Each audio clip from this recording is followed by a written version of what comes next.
Hello everyone. Good morning, good evening.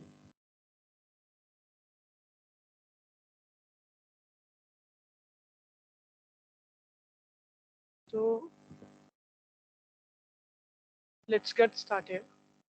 So as we discussed and Surag already gave us some brief introduction about today's agenda. So today we are going to talk about like if you are interested on a cloud domain and you are planning to build your career in Azure side.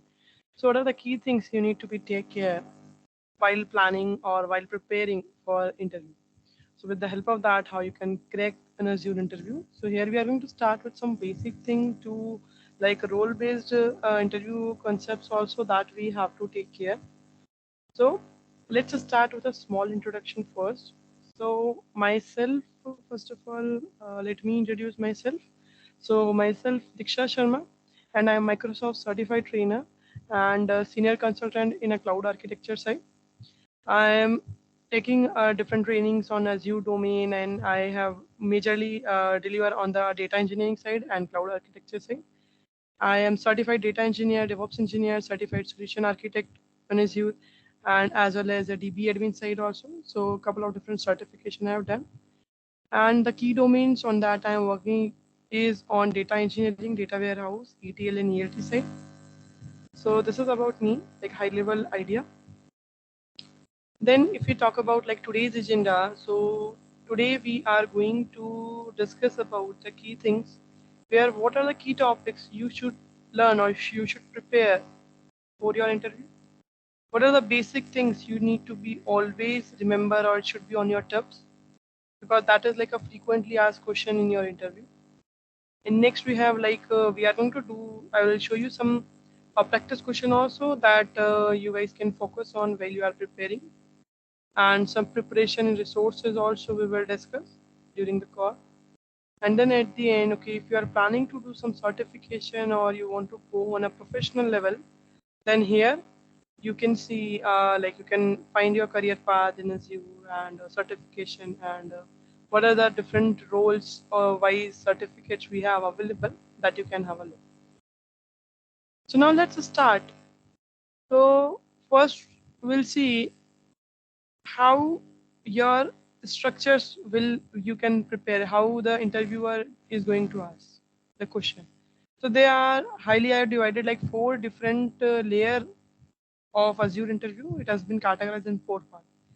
First is on the basic side. So if you are like completely new and you are planning to start on the Azure side, so on a fresher level, maybe you are joining, or maybe fresher level you are going to switch on a cloud side, or maybe you are expert in some other area but now new to Azure. So where you should be clear about the fundamental of Azure, like basic concepts of Azure. So on that, the first category on that where the basic thing is going to be asked related to Azure, where you should know as a new learner or maybe a fresher too, you should be aware. Second thing is an intermediate level, okay, where you are comfortable with services or maybe comfortable with a specific domain. On that, some intermediate level of questions might be asked. And where like it is more on this role specific, where you can see, okay, if you are working as a data engineer, you are working as a data scientist, you are working as a developer on Azure, or you are working as a security guy on Azure. So as per that, it is like a you should have an idea about different services on that, so how you are going to be working. Then third, we have an advanced level. In that case, now this will be a deep dive on Azure services, different Azure services. Like for example, if you are working as a Azure architect, so what are the key services, configuration you will do, okay? And on that, like what is the best practices you should follow? What are the recommendation from Microsoft side that you are going to be covered? Okay, and here when you are going to build your whole services on Azure or you are going to configure these services together. So how what are the secure ways you are going to be plan? So that will come under the advanced level where as an expert level interview is going to be done. Interview is going to ask you, and on that it is like a deep dive on a specific service or a specific domain. Then the fourth is scenario based, where your interviewer maybe ask like, okay, or they will give some scenario. Okay, hey, I want to set up some database, and in this scenario, what kind of database you will choose? This is my source type. What type of service you choose? I want to host a website on Azure, what service you choose. And on that also different scenario, different approaches, they will set it up. Like I'm already using some other cloud. Now I'm moving to Azure. So what are the different services I'm going to use in that scenario? So some scenario based question where your interviewer can give you some situation, as per that you are going to analyze as per your understanding. Okay, that okay, what services we are going to use in that scenario. So these are high level four different category on Azure interview side which we can see. So in this session, we are going to majorly focus on the first category, where on the Azure basic level, like if you are new to Azure and maybe you are planning to move into the cloud, or you are like a fresher level or a beginner level, and you are planning to move on Azure. So what kind of some common question they might ask you? Okay. So in this session, we are going to focus on this area on your basic concepts on that you can focus on or you can build on. So here the question also divided in some category. Okay, so if you guys see, there are different certificate, different services as per the role wise, different questions are categorized. So here if you see some simple question that I have put it down, that is specifically for some uh, for the fundamental level. So in that, obviously, the first thing they are going to ask, okay, what is cloud? What do you understand by a cloud? What are the benefits of using the cloud? Why people are moving from on-prem to Azure side or on the cloud side? What extra features or benefits are coming up? So here you can say, okay, cloud that is available everything on the publicly. You just need a internet connection. You do not need to set up any infrastructure for that. Initially in on-prem, initial days we were using different infrastructure, need to set up multiple teams, need to organize and everything. But now here as a cloud service provider, they are going to take care of all this thing. I'm not going to manage my own data center. Instead of that, I'm going to rent it out. Some services that is going to be deployed on that data center. So the infrastructure things we are not going to manage on the cloud. So the benefits you can tell why we should move on the cloud. Okay, what are the benefits we have? Like on the cloud side, if we are getting high availability, that your service will be highly available. We are getting elasticity, that okay, you can scale elastically allocate the computes or resources. You have a scalability concept where you can scale up or scale down as per the requirement. You have a different capital expenditure or operational expenditure thing that you can mention.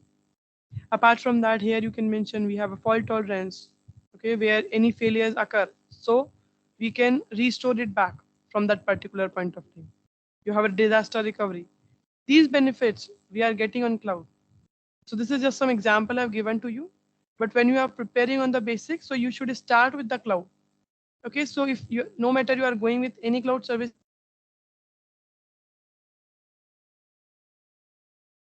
cloud service are providers are using their own terminology, using their own configuration. But benefits of clouds are same. So you can go on this way from starting from very basic, like what is cloud, then what are the benefits of using the cloud, and after that, what are the different type of clouds we have, like public cloud, private cloud, and hybrid cloud, and when we should use this. Public cloud that is publicly available for all the users, where you can just simply go and sign up, log in. And same private cloud where you have on-prem setup, you are going to manage your own organization level cloud. That will come under the private cloud, where you have a restricted access, that is dedicated to some team or some teammates, or that is going to be available for your organization only. And hybrid cloud, where we are coming up with the feature of public plus private, both. So you should know, understand the difference between these three type of cloud. Then you can prepare on the difference between the IaaS, PaaS, and SaaS. So like what are the differences we have in the infrastructure as a service, platform as a service, and software as a service? And on Azure, what are the different examples we have related to these three different service models? In infrastructure as a service, where infra is available from your cloud service provider, but on top of that, you are going to just configure your operating system, application, data, these things.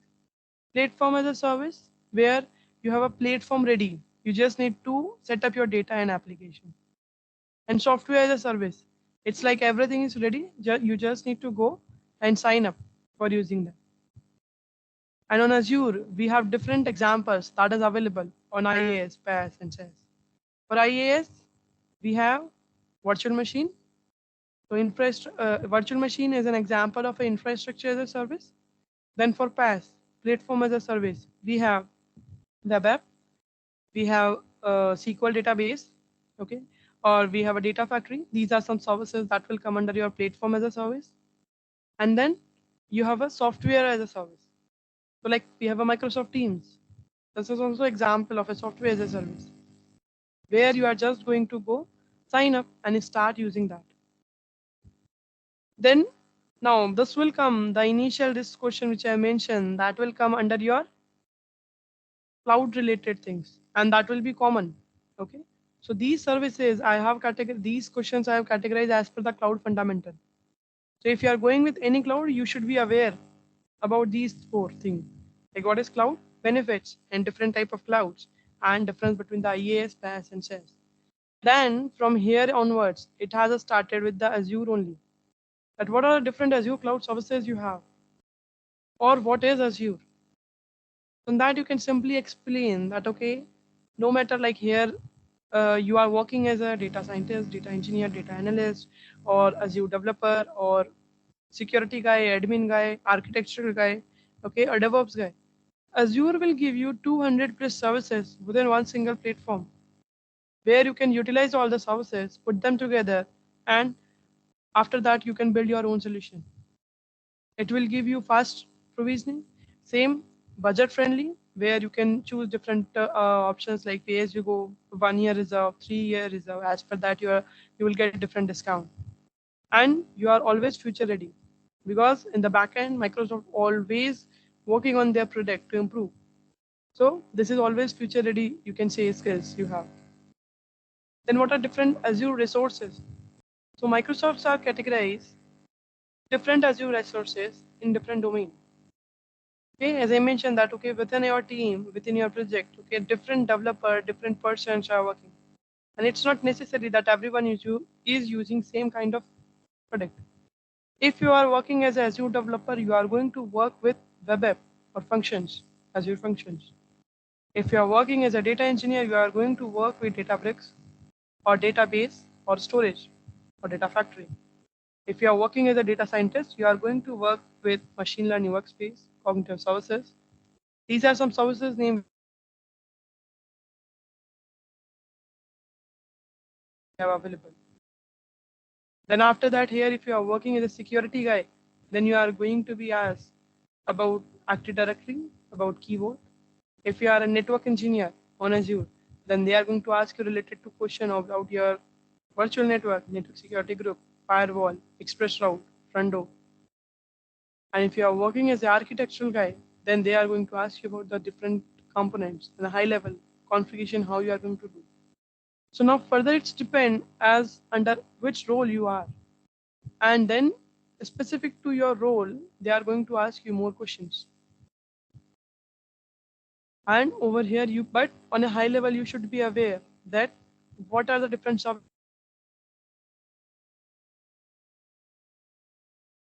about as a web app. You should know, okay, what are the use of the service.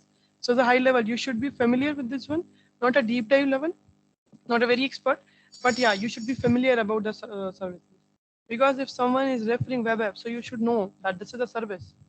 So you should be familiar with the terminology on Azure. So for each cloud, they have their own terminology. They have their own hierarchy. So in Azure, they are going to ask, okay, what are different Azure resources? So there are some resources that should be on your tips. Like we have Azure Virtual Machine, storage, cloud, networking, right, virtual network, okay, and some of them recently, which I take the name. And then after that, here they can ask, okay, what are the difference between the resource group and subscription? What is a resource group? What is subscription? What is resource? So that is specifically to your Azure, okay? And you should aware, okay, resource group is like collection of your sources, where all the resources should belongs to one resource group. And subscription, it means you are going to subscribe Microsoft Azure for using their services. If I'm subscribing Microsoft Azure for using their services, obviously I'm going to pay some charges and the cost will be generated. So then cost billing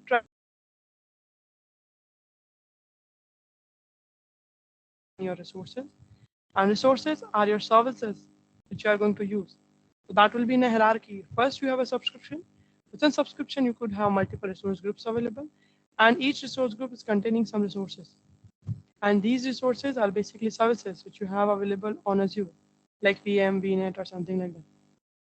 Okay, so you should aware the hierarchy on that if they are asking.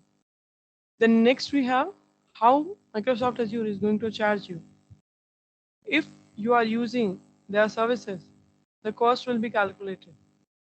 So on what basis the different consumption will be happening. So we have like a pay as you go option available, that it is going to generate the cost as per the amount, as per the service which you are using. So then you have a 1 year reserve concept, 3 year reserve concept, where you are going to use, you are going to do agreement that okay, till 1 year you are going to use Microsoft Azure services, or till 3 years. So as per that, you will get different benefits of discount. And same, you have different consumption based model also available as per the cost generation. Your cost could be generated per hour, per minute, or per execution. There are different services are available on Azure. As per that, the cost will be calculated. There are some services that is going to charge you per hour wise. There are some services that is going to charge you per minute wise, or some per execution wise. Like we have virtual machine that is going to charge you per hour wise. If you are not using Microsoft Azure virtual machine, you can stop the service. And once you stop the services, it is going to deallocate the resources.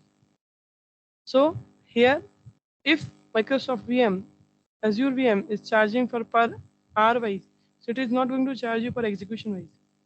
Each service is going to choose one service, one consumption based model.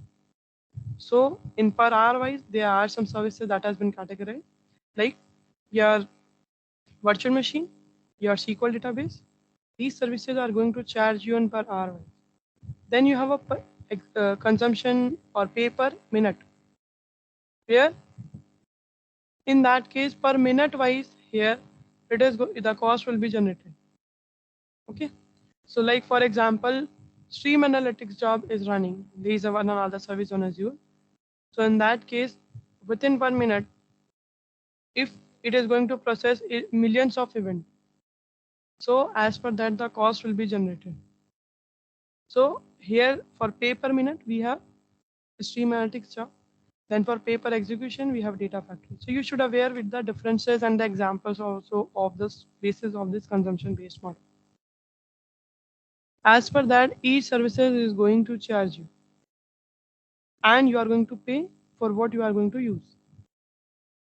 Then the next thing on a basic level, people can ask, okay, what is Azure reason and reason pair? So in the Azure reason, here these are the location where Microsoft has set up their data center. So across the globe, in 140 plus countries, Microsoft has set up 60 plus regions in different areas. So here you can specify that regions are the location where Microsoft has set up their data center. On that you are going to deploy or provision your service. And we have as of now 60 plus regions are available in 140 plus countries. Then what is region pair?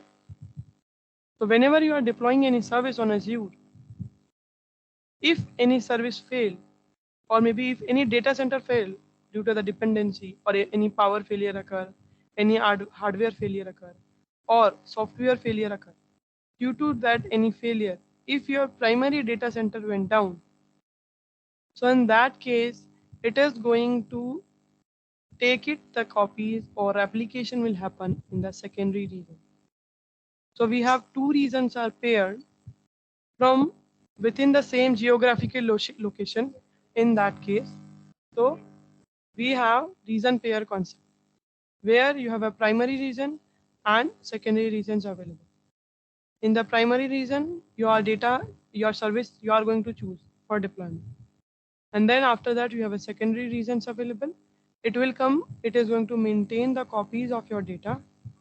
Once your primary reason is not available, okay, and that cases it is going to take the copy.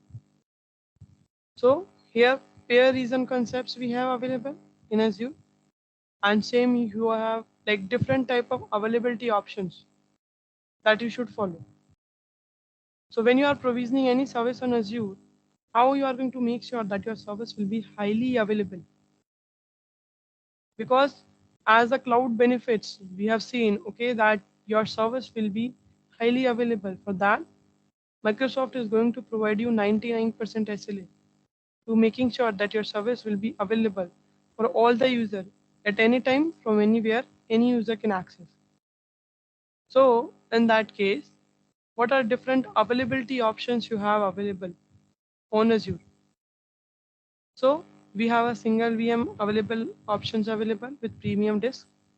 Then you have availability zone concepts available, where your data is going to be available on a zone wise within same region. Then you have a region paired concept that we have discussed just now. So this is like familiarity. These questions are related to your Azure services or maybe Azure terminology, which you are aware. That what are different resources, how Microsoft is going to charge you for using their services, what is reason pair, and what are availability options. These are on the basic fundamental level. And after that, if you go on a specific resource level or a high level differences between different resource level, then it is going to categorize as per the different services you have available on Azure. Like they can ask, okay, in interviewer, like if you are familiar with the fundamentals, so you can tell, okay, what are the different type of storage we have available on Azure? We have Azure Blob Storage, we have Azure Data Lake Storage, we have Azure Disk Storage, we have Azure File Storage, we have Azure Queues Storage, and Azure Table Storage. So you should aware what are the different type of storage options you have available. Then, what are the different type of databases also you have available on Azure? So how many different type of databases available? It could be non-relational database. For that we have a Cosmos DB. For relational database, we have a Azure SQL DB, managed instance, and you have SQL on VM and singleton database. Then we have a PostgreSQL also available on Azure, and you have a Synapse also as a data warehouse. Then what is RBAC you have available? RBAC is your role-based access control, where the access is going to be distributed as per the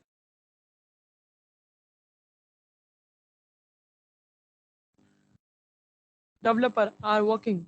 So it's not like same type of rules you are going to grant.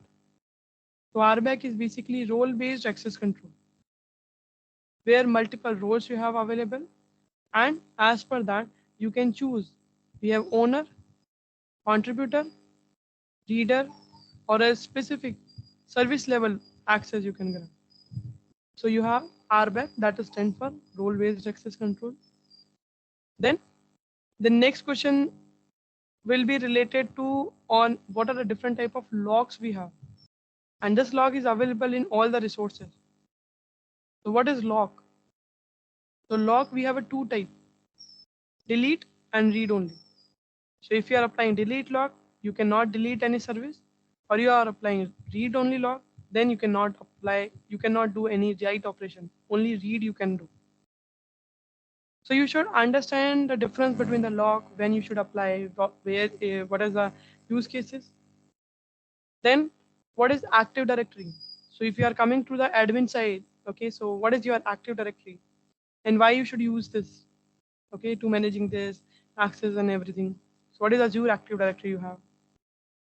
Then what is Azure Virtual Machine? And this is a common question where from the interview side, mostly you will see related to VM, storage, database, and networking. So what is Azure Virtual Machine? So Azure Virtual Machine is going to give you a virtual environment where you can create, you can choose your own operating system and provision it as per the different configuration which we have available. And on top of that, okay, they can give you some basic question also. If my VM is in stop condition, then the charges are going to be deducted, or some charges I'm going to pay for that or not.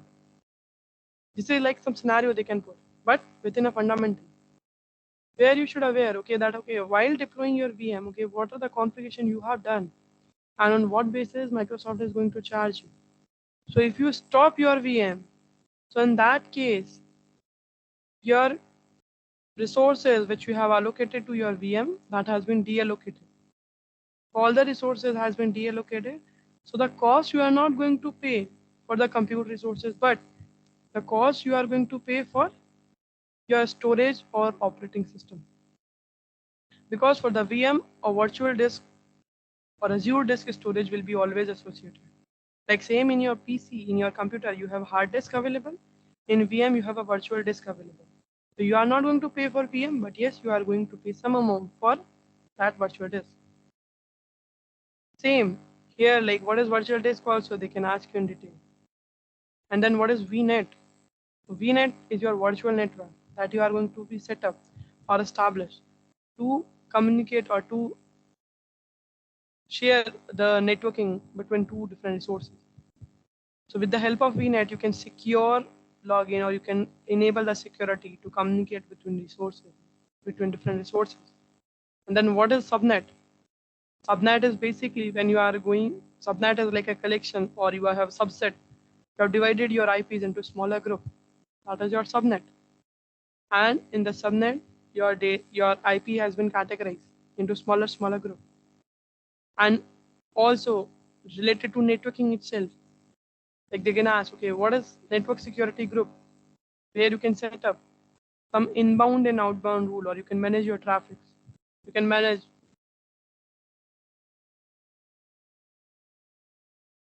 which I'm using currently on Azure. So these are on the basic level.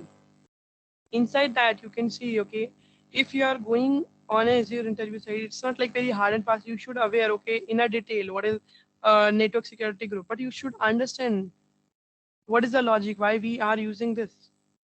So here, Microsoft also categorize their services into different domains. They have categorized into compute. So on the compute, your VM will come. They have categorized into networking, right? Where your VNet will come. They have categorized into storage, where your storage account will come. They have categorized into database, where your SQL DB or another database will come, like PostgreSQL or Cosmos. And after that, under the EI or ML stuff, so where your machine learning workspace things will come. So here at a high level, you can see what are the different categorization they have done, and as per that, what services will come. And these services are come under your IaaS or PaaS or SaaS. That you should have it. So these are some simple interview questions that we have discussed. But on top of that, there are some key points that also you should focus. So while you are preparing or while you are delivering for your interview at that time, it might happen that when interviewer asking something to you, so on Azure there are 200 plus services, and the person who is interviewing you, the person is already expert on their domain, and your interview is aware that okay, on Azure you have a 200 plus services, so you cannot be master, you cannot go through with all the 200 plus services. So you can pick up any specific services as per your domain or role, and on that get a good command. And if you feel okay during your interview, you have given some incorrect answer, maybe it's not proper answer which you have provided, then do not hesitate to correct yourself.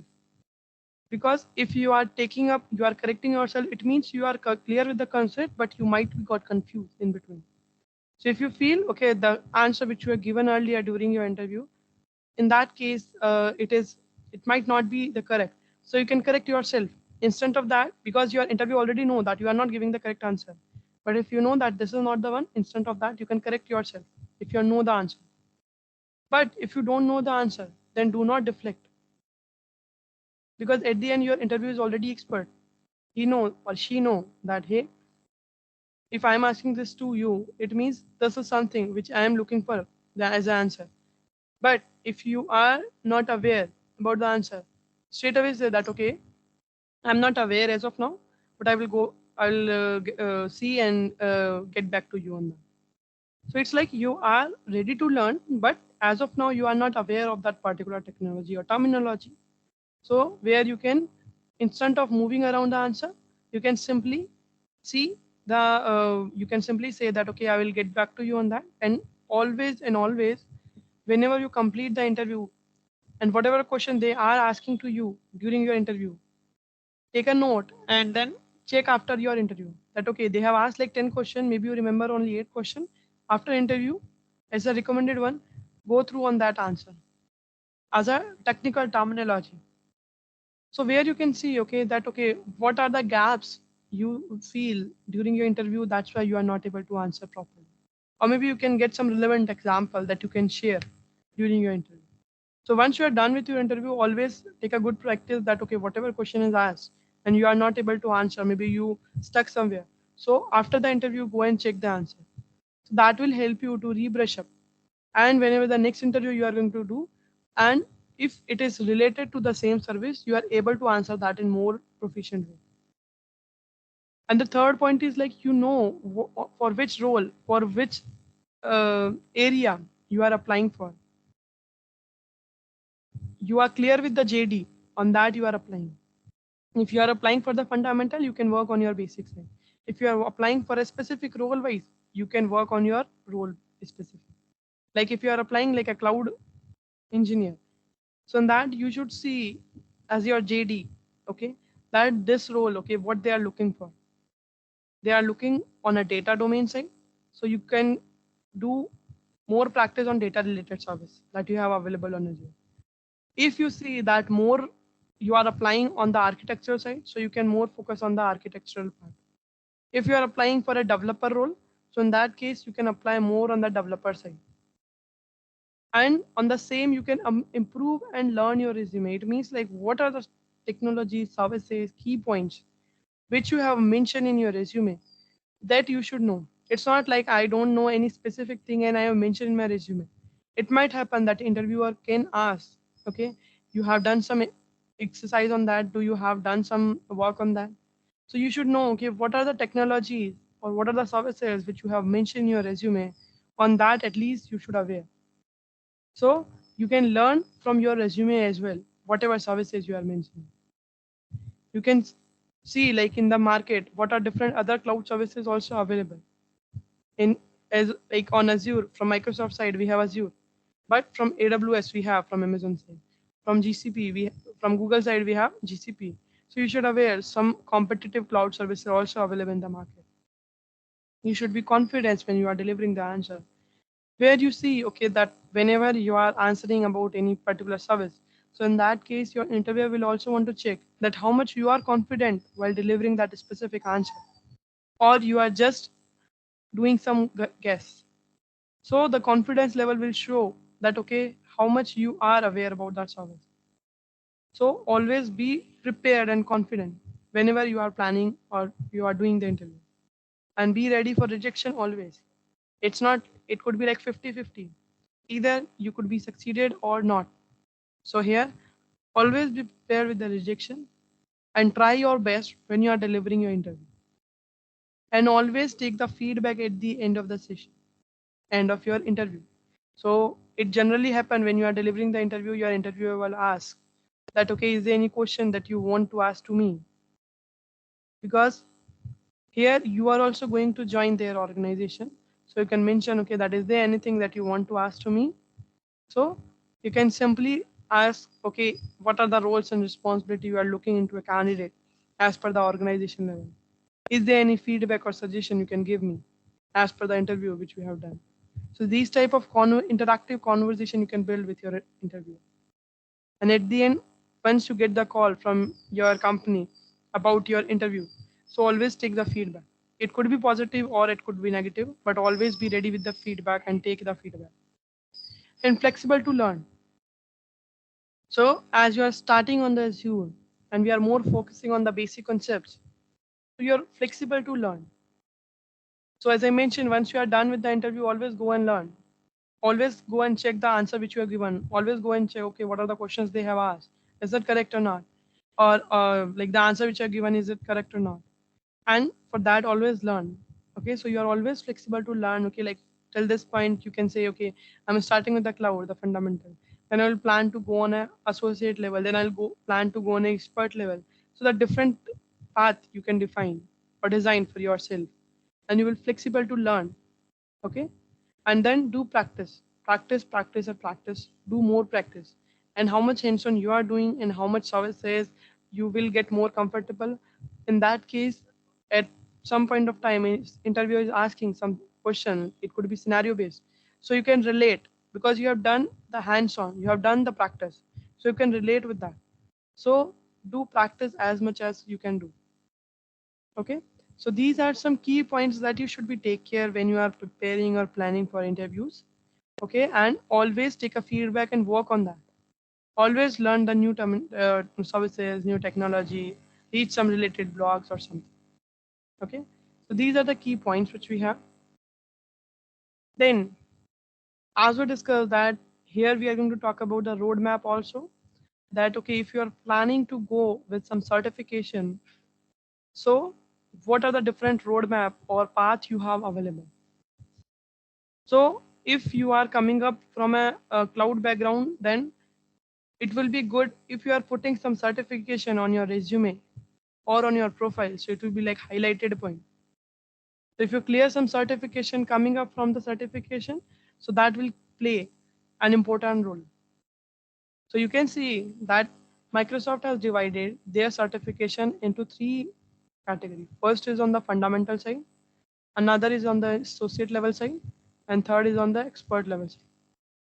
So in the fundamental level side, if you are completely new on Azure or you are starting your career on cloud side with Microsoft Azure, so you can start with AZ 900. That is your fundamental level of exam. This is your exam code AZ 900. Azure fundamental is exam name, exam paper name, and then this is the code. AZ 900 you can plan where it will cover all the related services that you might need know or you that is going to become. So Azure fundamental is a fundamental or basic level of exam that you should go as a first, where whatever services related to different domain, the high level architecture you will get, high level idea you will get after clearing this exam. And as a recommended one, first moving towards the associate level, before that first complete this AZ 900. That will come under the fundamental. This is the complete Azure level of fundamental. Then this is your DP 900 that is related to and that is majorly focused on the data fundamental. So it means from the data background, if you want to see what are different services you have. So high level idea you will get under DP 900, that is your data fundamental. Then we have AI fundamental, that is your related to artificial intelligence. Where what are the services we should use, or a high level idea about the different services in the AI domain on Azure. You can get an idea in the AI 900. These three will come under your fundamental level. Then we have associate level exam. So once you clear the fundamental exam, you will get 1-star badge, 1-star certificate. Then once you clear with this one, then you can go with the associate level exam, that is a 2-star. And this associate level exam is as per the career or your role path or as per specific domain. So if you are going with the Azure admin domain, okay, if you want to go in the administrator domain, you can go with the AZ104. Then we have Azure developer. If you want to go with the development side where you want to design website or host a website, so in that case you can go with the 204. Here the mostly service related to as a Azure developer will come, and in that you are going to focus majorly on the admin part. Then we have AZ500, that is for the security engineer. So if you want to focus on the security related stuff on Azure, you can go with the Azure security engineer. Then you have a data engineer, that is DP203. DP now here stand for data platform, AZ here stand for Azure. So this is DP203. You can plan for that if you are going in the data engineering domain related to data specific service. If you want to go with the database administrator side, then we have DP300 available over here. For that you can plan. That is more focused on the database side. Then we have a DA100, Now it has come up with the PL300 as well. So where you are going to more focus on the Power BI related services that will come under the data analysis suite. Then you can go with the DP100, where you have a Azure data scientist. So once you clear this one, you will get a certified of a data scientist. Data engineer, you have DP203, and for DP100, you have data scientist. Then same, you have AI engineer, that is AI 102. And inside this, you can see, okay, as a AI engineer, what are the different specific roles or services you have available in the AI domain. You are going to focus on this under AI 102. Then after role specific at associate level, we have expert level of exam also available. So first we have AZ 400, that is for DevOps engineer. So if you will clear this AZ 400, you will get 3-star batch, and you will get Azure DevOps engineer batch. But there is a dependency for clear this AZ 400. Either you should have AZ 204 or you should have AZ 104. Any of these certificate you have available, that will be the first step, and then second step is your AZ 400. Same for AZ 305, that will be your solution architect expert. So in that solution architect expert, again you will get 3-star batch, and you have to be certified as a AZ 104, that is your admin part. So you have a dependency that, okay, once you clear with the 104 or 204, you can go with the expert level of exam. So you should have at least associate level of exam in any of them, and then you can plan for the expert level of exam. There is no dependency that you should first clear fundamental, then go with the associate.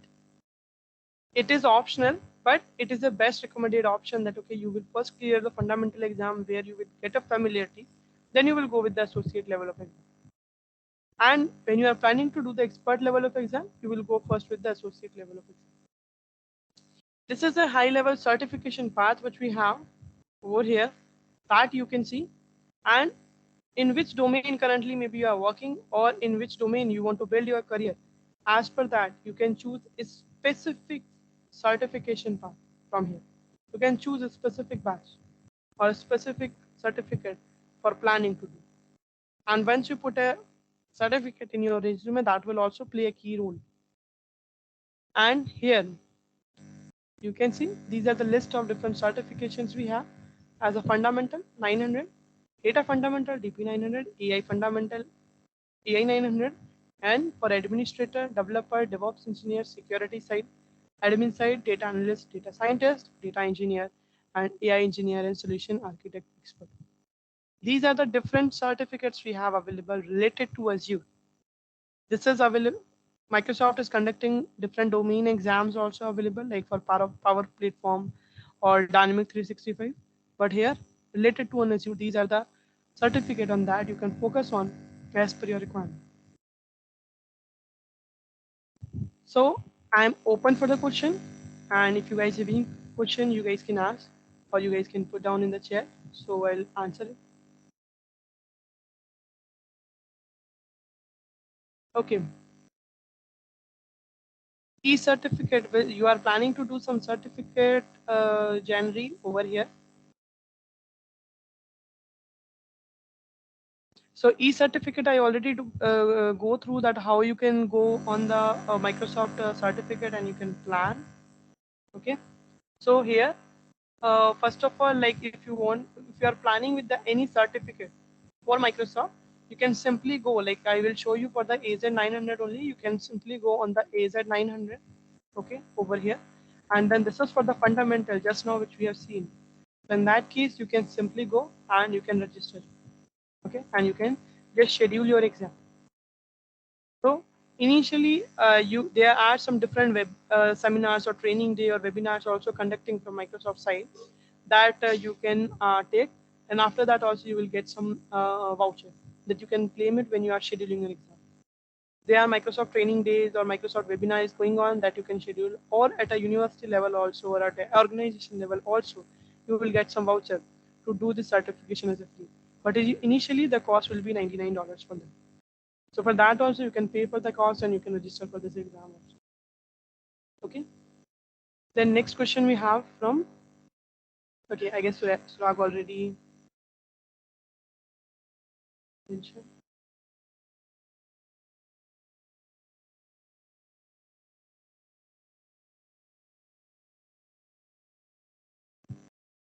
Okay, so what are the roles and responsibility for Azure data engineer?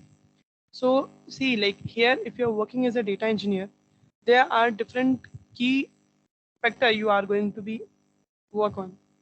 So first of all, like here, as a data engineer, you are going to focus on a ETL and ELT stuff, where you are going to do data ingestion, you are going to do data movement, data processing, okay, and data transformation. So these are the key things that we are going to focus. You need to onboard your data within Azure or from outside Azure platform. That is first thing. So there are different job responsibility you should follow. Okay, where you are going to set up the infra, you should be aware. Okay, what are the services we are going to use as a data engineer?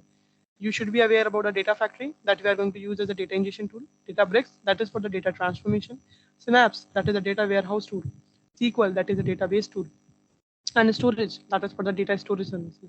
So as a high level, you should aware about the different services, and as a roles and responsibility, you are going to work on an ETL and ELT side. You are going to work on the data relational model, building the data modeling. You are going to work sometime on an infrastructure setup side also.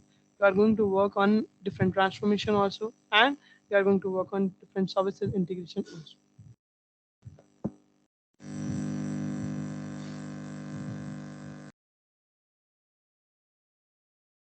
Okay, so I guess this is the same thing. And so I've already shared the attendance link. So whoever is asking now, you guys can please just scroll up and get the attendance list. And then if you are coming from non-IT background or from non-database, how can I be a data analyst or a data scientist? So now as you plan to go on a Azure side in a data scientist or in a data analyst role, so the first thing is like you need to again work on your fundamentals or basic side.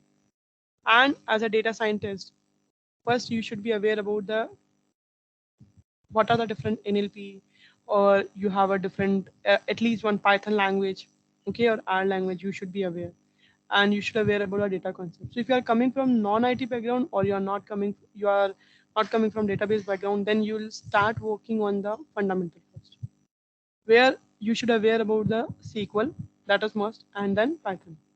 These two things you can go for a data scientist role. Then if you are coming with a data analyst background, if you want to become a data analyst, so in that case, in the data analyst side, you are going to majorly work on the Power BI.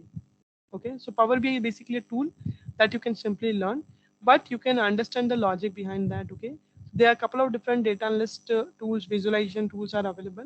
So as a data analyst, you are going to be focused on a Power BI. So that is a specific tool that you can simply start working on. Data scientist side, if you are going, you should aware about some SQL and Python concepts. Okay, but for data analyst, you can start learning on the Power BI. And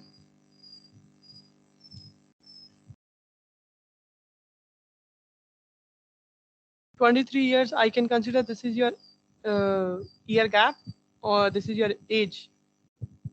If you are 23-year-old, then this is not too late. And if it is a, you are saying that year gap, then also it is not late, because cloud, okay, you can see that Microsoft has launched Azure way back in 2016, but now it is coming up in the more popular, and people start moving towards the cloud. So it's not that much like very it is very new technologies if you are planning to go on that. So you can start with the basic one, and you should justify your role. So in that case, there is no nothing will be too late. Okay.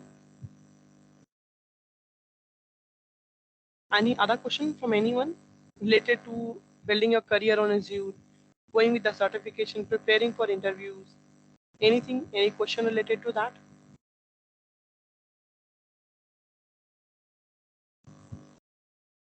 And I hope you guys already received attendance list. Is Python required to learn become a data engineer? So it is like a good to have thing. Okay. And here I'm not talking about the big data engineer. I'm talking about the Azure data engineer over here. So on the Azure data engineer, if you are going to work on the Databricks, you should understand the concept of Python or Spark. And if you are not familiar with the Spark, or you are not familiar with the Python, then it will be very difficult for applying the transformation. So here, this is a, like a good to have options you have. where you can go with the SQL or Python. But if you are only working on the data factory side on Azure, then you are not going to use the any coding language. But I would recommend that you should go with the Spark, and you should go with the SQL if you are planning to build your career in Azure. And what about PySpark Scala? So here it's not mandatory that you will go with the Scala 2, you will go with the PySpark or this one. If you are covering Python and Spark, so PySpark is a combination of both. So either you can go with the PySpark or you can go with the Scala. If you already are aware about the Scala concepts, you can go with the Scala also. And if you are planning to start with Python or Scala, any of them, you can start with Python.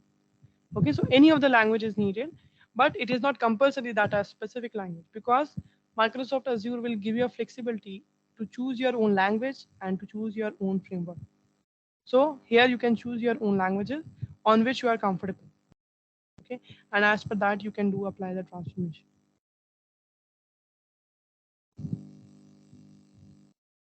Okay, any other question?